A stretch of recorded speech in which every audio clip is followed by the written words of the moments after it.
Hello to everyone and welcome to Classes by Vicheta. Our today's topic is managing brands over time. जैसे कि आपका जन्म होता है और आप बूढ़े हो सकते हैं, वैसे ही ब्रांड्स का भी जन्म होता है, वो भी बड़े होते हैं, उनका भी नाम होता है और धीरे धीरे उनका नाम खत्म हो जाता है और धीरे धीरे लोग उस ब्रांड को भूल जाते हैं। बहुत सारे ब्रांड है जो विंटेज ब्रांड है, जो पुराने टाइम में बहुत सक्सेसफुल थे, आज के टाइम में वो काम नहीं करते, आज के टाइम में उनकी वैल्यू बहुत कम हो गई है। लेकिन वैसा किसी ब्रांड के साथ ना हो और उनकी ये जो लाइफ टाइम है उसको हम बहुत लंबा कर सके और उनका जो ये ब्रांड है इसको री इन्फोर्स कर सके, इसके लिए ये जानना बहुत जरूरी है कि how we manage brands over time. वक्त के साथ साथ ब्रांड्स को हम कैसे प्रोटेक्ट करते हैं, कैसे उनकी लाइफ टाइम बढ़ाते हैं और जैसे हमने ब्रांड इक्विटी बना रखी है उस ब्रांड इक्विटी को मैक्सिमम टाइम तक उसको रीप आउट, उसको लेवरेज कैसे करते हैं। So managing brands over time is our topic. And whenever we talk about managing brand over time, one of the biggest challenges managing brands is constant change in the marketing environment. क्योंकि market जो है वो constantly change होते रहता है, constantly consumer का behaviour change होता है, टेस्ट एंड प्रेफरेंसेस चेंज होते हैं, कॉम्पिटिटिव स्ट्रैटेजीज चेंज होती है। मतलब आप मिला जुला के देखेंगे तो जितने भी एक्सटर्नल और इंटरनल मार्केटिंग फैक्टर्स जो आपने पढ़ रखे हैं पहले से, वो ओवर द टाइम चेंज होते रहते हैं और ये जो प्रोसेस है ये कंटिन्यूअस प्रोसेस है। Change is the only truth in life. ये बिल्कुल वैसा ही होता है मार्केटिंग के फील्ड में भी। और चेंज जो होता है वो कांस्टेंट होता है, कॉन्स्टेंटली चीजें चेंज होती रहती हैं। एंड एज अ ब्रांड आपको इसके साथ अपने कदम से कदम मिलाना पड़ेगा, कदम से कदम मिला के चलना पड़ेगा, otherwise you will lose your brand, you will lose your brand equity, you will lose your product and you will lose your business. So, besides these external forces, the firm's own strategic focus may force minor or major adjustment in the way it markets the brand. तो आप अपनी strategies में major और minor changes लाके, adjustment ला करके आप market को tune in कर सकते हैं, मार्केट के हिसाब से चल सकते हैं और अपनी ब्रांड इक्विटी मेंटेन कर सकते हैं, मैनेज कर सकते हैं अपने ब्रांड को। अगर आप देखें कि जब भी हम ब्रांड इक्विटी का जो प्रोसेस देखते हैं, मार्केटिंग एक्शंस जो हम कर रहे होते हैं अपनी ब्रांड इक्विटी को बनाने के लिए, तो सबसे पहले अगर आप उसको एक प्रोसेस के थ्रू देखेंगे तो आप इसको 5 स्टेप्स में आप देखिए कि पहला तो होता है कि जब कंज्यूमर बिल्कुल अनअवेयर होता है तब आपने बहुत एक्टिविटी करी and consumer response to your past marketing activity. इसकी वजह से क्या हुआ, प्रोडक्ट का नॉलेज, ब्रांड का नॉलेज कंज्यूमर के पास है। अभी जो प्रोडक्ट आप अपने ब्रांड के लिए जो करंट एक्टिविटी कर रहे हैं, करंट मार्केटिंग एक्टिविटी कर रहे हैं, उससे क्या होगा कि हो सकता है आपने माइनर मेजर एडजस्टमेंट किए होंगे जो कि आप टाइम के साथ कर रहे हैं धीरे धीरे धीरे। तो उसकी वजह से जो ब्रांड नॉलेज है उसमें चेंज आया होगा अपने कस्टमर्स में। तो कस्टमर्स भी पता है कि धीरे धीरे the brand will move forward और the brand will change over time. तो कंज्यूमर का एक रिस्पॉन्स फ्यूचर मार्केटिंग एक्टिविटीज को लेकर के भी होता है।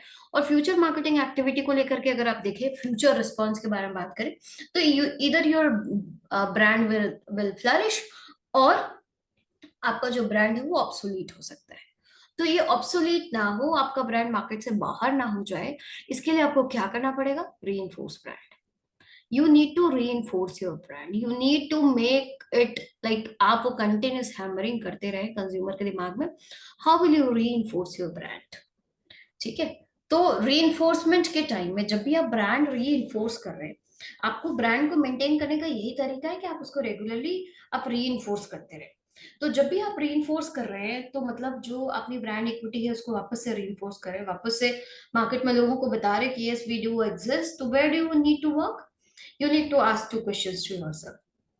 पहला चीज, what products does the brand represent, what benefit does it supply and what needs does it satisfy. मतलब कि आपकी ब्रांड की इमेज क्या है, आपके ब्रांड को लोग कैसे जानते हैं, किस तरह का बेनिफिट आपका ब्रांड सप्लाई करता है और कौन सी नीड को वो सेटिस्फाई करता है। मतलब आपका टारगेट मार्केट क्या है, आप किस तरह का ब्रांड आप मार्केट में लेके आप उसको सेल ऑफ कर रहे हैं और क्या सप्लाई कर रहा है, किस तरह का बेनिफिट आपका ब्रांड देता है and how does the brand make those product superior. आपका जो ब्रांड है जो भी ब्रांड आप मार्केट में लेकर के गए, जो भी प्रोडक्ट लेकर गए हैं, being belonging to your brand, how it is superior to other competitors. आप जिनसे भी compete करते हैं, उनसे आपका प्रोडक्ट कैसे सुपीरियर है, कैसे आपका ब्रांड आपके प्रोडक्ट को वैल्यू ऐड करता है। एंड व्हाट इज लाइक, जो हमने पहले भी बात कर रखी है, आप ब्रांड एक्सटेंशंस के टाइम में भी हमने देखा था कि आपका ब्रांड, आपके ब्रांड की इमेज बहुत ही इंपॉर्टेंट है। और वहां ब्रांड की इमेज में जो दो तीन चीजें जो हमेशा आती है, वो होता है कि कितना स्ट्रॉन्ग आपका ब्रांड है, कितना फेवरेबल आपका ब्रांड है, और कितना ब्रांड यूनिक ब्रांड एसोसिएशन है आपके ब्रांड का आपके कंज्यूमर के माइंड में। जितना यूनिक एसोसिएशन होगा, उतनी स्ट्रॉन्ग यूएसपी है आपकी। फेवरेबल अगर है तो आपकी पॉजिटिव इमेज रहेगी।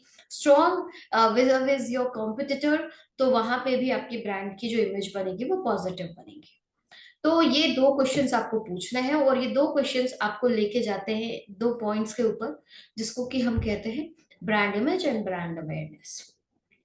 तो जब भी आप ब्रांड री कर रहे हैं, तो वहां पे दो चीजें जो आपको ध्यान में रखनी है, जिन दो चीजों के ऊपर काम करना है, जो आपके ब्रांड को डिफरेंशिएट करा सकती है, आपके प्रोडक्ट को बिल्कुल एक न्यू स्ट्रैटेजी में लेके जा सकती है, वो होता है ब्रांड अवेयरनेस और ब्रांड इमेज।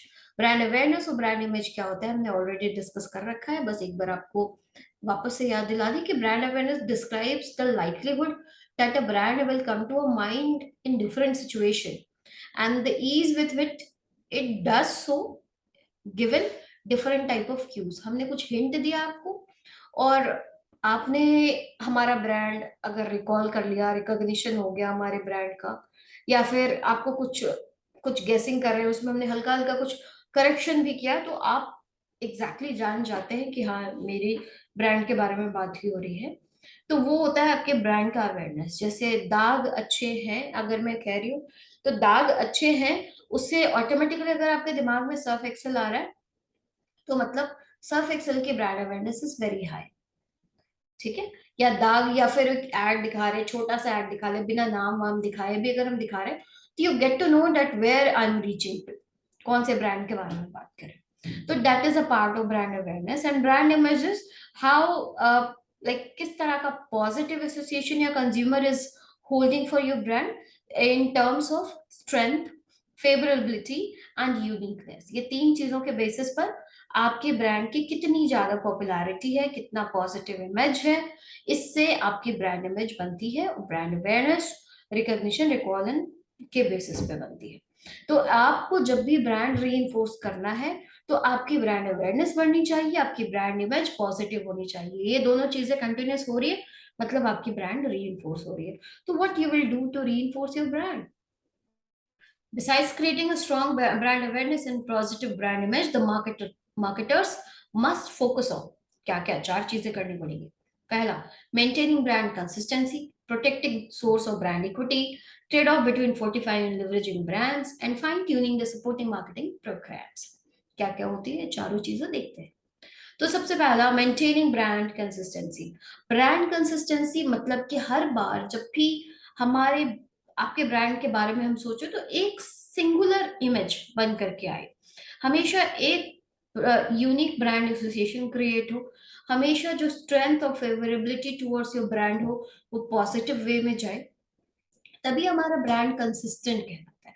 तो brand consistency is very critical in maintaining strength and favorability of the brand, and brand with shrinking research and development and marketing communication budget run the risk of becoming technological disadvantaged or even obsolete। अगर आपने regularly research and development नहीं किया अपने brand को लेकर के, तो आपका बहुत बार ऐसा हो सकता है कि आपका ब्रांड क्या हो जाएगा, ऑब्सोलीट हो जाएगा, आउट ऑफ डेट हो जाएगा, इरेलेवेंट हो जाएगा, फॉरगॉटन भी हो सकता है। तो इसके लिए आपको ब्रांड कंसिस्टेंसी बना के रखनी पड़ेगी। So it is very important for brands to constantly look for market leader positions and avoid failures। तो आपको रेगुलरली अपना रिसर्च एंड डेवलपमेंट करना है और कोशिश करती रहनी है कि हम वो मार्केट लीडर पोजीशन पे पहुंच सके और फेलियर्स को जितना ज्यादा अवॉइड कर सके, तभी हमारा ब्रांड कंसिस्टेंट रहेगा। And to remain consistent while maintaining the pace of change in taste and preference of customer. और जब भी आप अपने ब्रांड की कंसिस्टेंसी का ध्यान दे रहे हैं, तो कंसिस्टेंसी का मतलब ये नहीं है कि आप हमेशा एक ही जैसे हमेशा दिखते रहे। यस, आप हमेशा एक जैसे दिखने चाहिए, लेकिन आप एडजस्टमेंट, माइनर मेजर एडजस्टमेंट्स आपको करने पड़ेंगे with the changing taste and preference of your customers. Demand को भी समझना पड़ेगा और डिमांड के हिसाब से ही आपको चेंज करनी पड़ेगी, क्योंकि branding is a part of marketing, और मार्केटिंग आपको पता है, we need to understand your customer, otherwise will be out of the market. So maintaining brand consistency is very important. Next thing is, how will you protect your source of brand equity? Brand equity को protect करना बहुत important है। अगर आपने brand equity को protect नहीं किया मतलब कि आपने जो फेवरेबल इमेज बना के रखी थी उससे आप डेविएट ना करें, मतलब आपकी जो ब्रांड पोजिशनिंग है उसको आप मेंटेन करें। तो unless some changes in either consumer behaviour, competition और company makes the strategic positioning of the brand less powerful, there is likely little need to deviate from a successful positioning.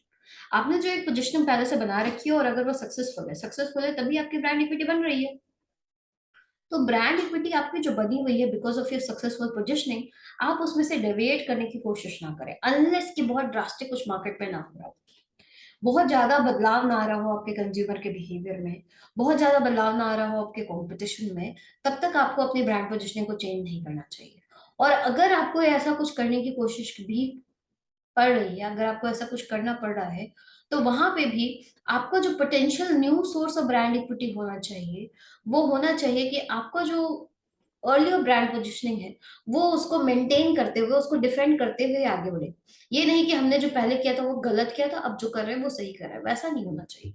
आपने जो पहले किया था उसको सही बताते हुए ही आप उसमें एक्सटेंशन करें, तभी वो प्रोटेक्ट कर पाएंगे आप अपनी ब्रांड इक्विटी को।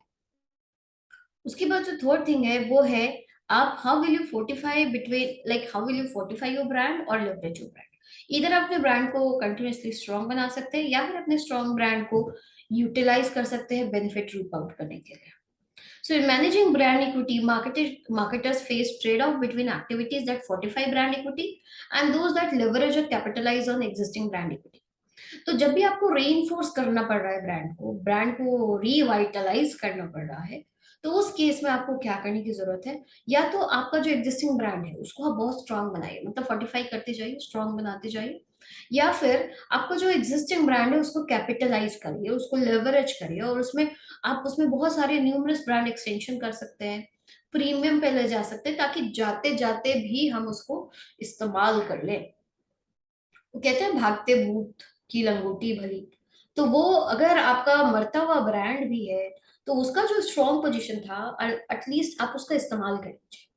तो या तो आप स्ट्रॉन्ग बनाइए अपने ब्रांड को, वापस से जिंदा रखिए, या फिर उससे जितने भी बेनिफिट है आप उसको रिपोर्ट कर लीजिए। इन दोनों के बीच में आपको एक बैलेंस बनाना है, एक ट्रेड ऑफ बनाना है। And the last thing is you need to fine tune your marketing activity. आपकी जो मार्केटिंग एक्टिविटी है उसको आप बदलते वक्त, बदलते मार्केट के हिसाब से आप उसको फाइन ट्यून करें, मैच करें। ठीक है ना, जैसे आप रेडियो ट्यून इन करते हैं कि जो फ्रीक्वेंसी है उससे मैच करे, तो वो चीज आपको करना पड़ेगा, fine tuning the supporting marketing program. और जब भी आप मार्केटिंग प्रोग्राम को फाइन ट्यून कर रहे हैं या फिर आप अपने ब्रांड को रीइंफोर्स कर रहे हैं, तो वहां पे आपको ध्यान देना पड़ेगा ब्रांड एसोसिएशन का। तो depending on the nature of brand association, जो आपका मार्केटिंग प्रोग्राम है, इधर it can be product related और it can be non product related imagery association. तो प्रोडक्ट रिलेटेड में हम उसके बेनिफिट्स के बारे में बात करते हैं, एट्रीब्यूट्स के बारे में, परफॉर्मेंस के बारे में, प्रोडक्ट डिजाइन के बारे में, मैन्युफैक्चरिंग, मर्चेंडाइजिंग, इन सब के बारे में बात कर सकते हैं। और नॉन प्रोडक्ट इमेजरी के बारे में जब हम बात करें तो उसके सिंबॉलिक बेनिफिट्स के बारे में बात करते हैं।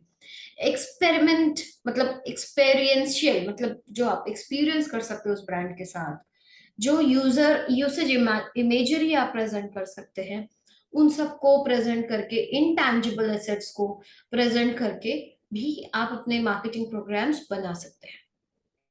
तो it can be product related और it can be non product related. तो ये सब तरीका है जिससे कि आप अपने ब्रांड को री कर सकते हैं। So thank you very much. आप अपने ब्रांड को मैनेज करिए, सक्सेसफुली मैनेज करिए, और एग्जाम में जब क्वेश्चन आए तो अच्छे से आंसर करिए। So thank you very much, thanks for listening. Do like and share and subscribe to my channel, and do comment in the comment box. I love the comments. So thank you very much.